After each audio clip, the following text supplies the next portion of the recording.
निवडणुकीचा वारा वाहू लागलेला आहे आणि अनेक संघटना सध्या आंदोलन करत आहेत। दिल्लीत सुद्धा अशाच पद्धतीने आंदोलन जे आहे ते होताना आपल्याला दिसून येत आहे। कुठेतरी मात्र या सगळ्या मागे जे आहे अर्बन नक्षलवाद जो आहे तो याला पुढाकार देतोय अशी सध्या माहिती समोर येते आहे। आपल्यासोबत यावरच बोलण्यासाठी विशेष पोलीस महानिरीक्षक संदीप पाटील सर आहे। सर, कशा पद्धतीने अर्बन नक्षलवाद जो आहे तो गेल्या काही दिवसांमध्ये वाढलेला आहे आणि निवडणुकीच्या तोंडावर कशा पद्धतीने लक्ष करताय?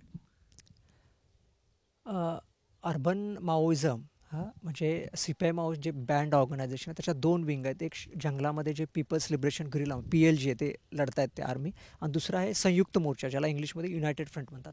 युनायटेड फ्रंट म्हणजे काय आहे की जे त्यांचे क्रांतिकारी वर्ग टार्गेट आहे, ज्यात फार्मर्स आहेत, वर्कर्स आहेत, स्टुडंट्स आहेत, यामध्ये काम करणाऱ्या सगळ्या जनसंघटना, त्याचा जो एक ग्रुप आहे त्याला ते संयुक्त मोर्चा म्हणतात।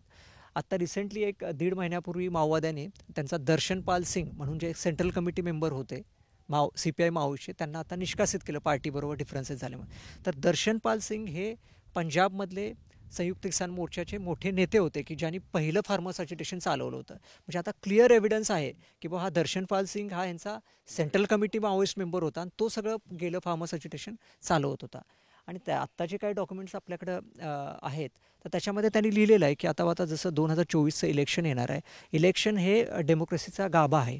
तर इलेक्शनमध्ये कसं अनरेस्ट लोकांच्यामध्ये निर्माण करणं, राजकीय पार्टीची विश्वासार्हता कमी करणं हे त्यांचं मुख्य टार्गेट आहे। आणि त्याचबरोबर त्यांचं हेही म्हणणं आहे की आपण माओइस्टचं की आम्ही आमच्या सेकंडरी एनिमीबरोबर अलाइन करणार टू किल प्रायमरी एनिमी। म्हणजे सगळे राजकीय पक्ष यांचे एनिमी आहेत, फक्त सत्तेत असलेला पक्ष प्रायमरी एनिमी आणि जो विरोधक पक्ष आहे तो सेकंडरी एनिमी। पण त्यांना सगळे विरोधी पक्ष हे करायचे आहेत, ज्यांची विश्वासार्हता कमायची आहे, त्यांना संपवायचं आहे। तर त्या अनुषंगाने प्रायमरी एनिमीला संपवण्यासाठी ते आता गेल्या 3-4 पुढच्या महिन्यामध्ये मोठ्या प्रकारचे अजिटेशन, ज्या करून शासन अडचणीत येईल किंवा काही ठिकाणी व्हायलन्स होईल, त्याच्यामुळे लोकांच्यामध्ये कन्फ्युजन निर्माण होईल, अशी त्यांची स्ट्रॅटेजी आहे। आणि त्यांनी गेल्या 6-7 महिन्यापासून मीटिंग्स घेऊन वेगवेगळ्या शहरामध्ये देशाच्या तशी तयारी केलेली आहे। आणि त्यांचे जे भूमिगत नेतृत्व आहे ते ज्या ठिकाणी व्हायलन्स आहे, फॉर एक्झाम्पल आता फार्मर्स अजिटेशन चालू आहे, त्या ठिकाणी त्यांचं भूमिगत नेतृत्व त्या नेतृत्वामध्ये शिरून कसं हे जे लोकांचं काही म्हणजे डेफिनेटली लोकशाहीमध्ये काही लोकांचे मुद्दे असतात, नाराजी असते, तर त्या नाराजीला कॅपिटलाइज करून कसं आपल्याला व्हायलन्स घडवता येईल। म्हणजे व्हायलन्स घडवला की काय होतं की लोकांच्यावर कारवाई होते, कारवाई झाली की लोक मग शासनापासून अजून नाराज होतात आणि बाजूला जातात। मग असं मॉडस ऑपरेंडी हे माओवाद्यांचा असतो। सर, सध्या दिल्लीतला जे आहे ते आंदोलन आता जेमतेम सुरू झालं आहे, त्यामुळे कुठेतरी ही भीती आहेच की ते जे आंदोलन आहे ते आणखी पेटेल, त्याला पेटवण्याचा प्रयत्न केला जाईल नक्षल्यांकडून? निश्चितच मी मगाशी सांगितलं, म्हणजे दर्शनपाल सिंग जो मुख्य त्यांचा नेता होता माओवाद्यांचा, त्यानं गेल्या फार्मर्स अजिटेशनचं नेतृत्व केलेलं आहे। मग त्यांच्याच रिलेटेड ही लोक आहेत की ज्यांचा माओवादी फ्रंटल ऑर्गनायझेशनशी संबंध आहे। त्यामुळे निश्चित म्हणजे काहीही करून आंदोलन व्हायलेंट कसं होईल हे बघण्या माओवाद्यांचा कंटिन्यूस प्रयत्न राहतो। जसं तुम्ही सांगितलं दर्शनपाल हा एकटा बाहेर पडला, पण अजूनही त्याचे असे बरेच लोक असतील, त्यांचे काम करणारे असतील, त्यांचे समर्थक असतील जे त्याच्यात आहे आणि ते असं सगळं घडवून आणण्यासाठी प्रयत्न करतील। पंजाब हरियाणामध्ये हे संयुक्त किसान मोर्चा आणि बाकी त्यांचे माओवादी फ्रंटल ऑर्गनायझेशन आहेत, त्याच्या मोठ्या संख्येने त्यांचं नेटवर्क आहे। जर Darshanpal Singh central committee member होता तर डेफिनेटली त्यांचे ग्रासरूटपर्यंत टीम्स असणार आहेत, हे आहेत। फक्त एका नेतृत्वाला काटलं म्हणून संघटन संपत नाही ना, त्यांचं संघटन तर तसंच राहणार आहे। मग त्यामुळे डेफिनेटली ते संघटन या फार्मर्स अजिटेशनमध्ये इन्व्हॉल्व आहे। कशा पद्धतीने रोखलं जाईल, कारण की ही मोठं टास्क असणार आहे। शहर एक तर जंगलामध्ये लपून असणाऱ्यांना कुठेतरी शोधता येईल, पण शहरातल्या गर्दीत यांना शोधणं कसं?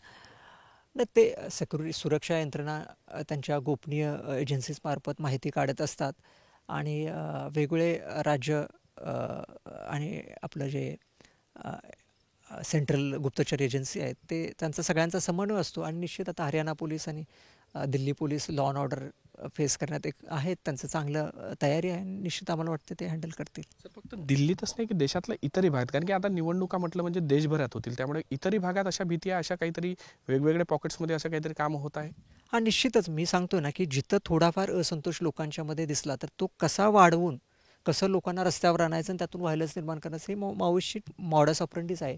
त्यामुळे येणाऱ्या काळात असं कुठलंही आंदोलन आलं तर त्यामध्ये ते लगेच उड्या मारतील। आपल्या इकडं बारसू रिफायनरीचं आंदोलन आहे, आरेचं आंदोलन होतं, त्यामध्येही ते इन्व्हॉल्व होते। मध्यंतरी असे पुरावे सुद्धा हाती लागलेले आहेत, त्या अनुषंगाने कारवाया सुद्धा झालेल्या आपलं लक्ष. हां, आता तर काय आहे की म्हणजे सोशल मीडिया प्रोफाईल, सोशल मीडियामुळे सगळ्यांना सगळे माहीत असतात, कोण कुणाशी बोलतंय, कोण कुणाशी कनेक्शन आहे आणि आपणही संघटना ज्या वेगवेगळ्या फ्रंटल संघटना आहेत, त्याच्यावर मॉनिटरिंग करत असतो, त्यामुळे आपल्या लक्षात येतं. नक्कीच आंदोलन आता सुरू असणारच आहे. दिल्लीतलं आंदोलन सुरू झालं आहे, त्यामुळे कुठेतरी भीती आहे की पुढच्या काळात जर हे आंदोलन आक्रमक झालं किंवा त्यामध्ये जर मोठ्या प्रमाणाच्या ज्या घटना आहेत ज्या होऊ नये असं वाटत असेल तर त्यामध्ये कुठेतरी संशय आहे तो व्यक्त केला जात आहे आणि सगळ्याच यंत्रणा जी आहे ती आता कामाला सुद्धा लागल्याचं जे आहे विशेष पोलीस महानिरीक्षक संदीप पाटील सरांनी आपल्याशी बोलताना सांगितलेलं आहे. व्हिडिओ जर्नलिस्ट सौरभ फुलेसह पराग डोबळे, साम टीव्ही न्यूज, नागपूर. देश विदेशातील प्रत्येक घडामोडींचे लाईव्ह अपडेट मिळवण्यासाठी आता साम टीव्हीच्या सर्व सोशल मीडिया प्लॅटफॉर्मला लाईक, फॉलो आणि सबस्क्राईब करा. तसंच सर्व नोटिफिकेशनसाठी बेल आयकॉन प्रेस करायला विसरू नका.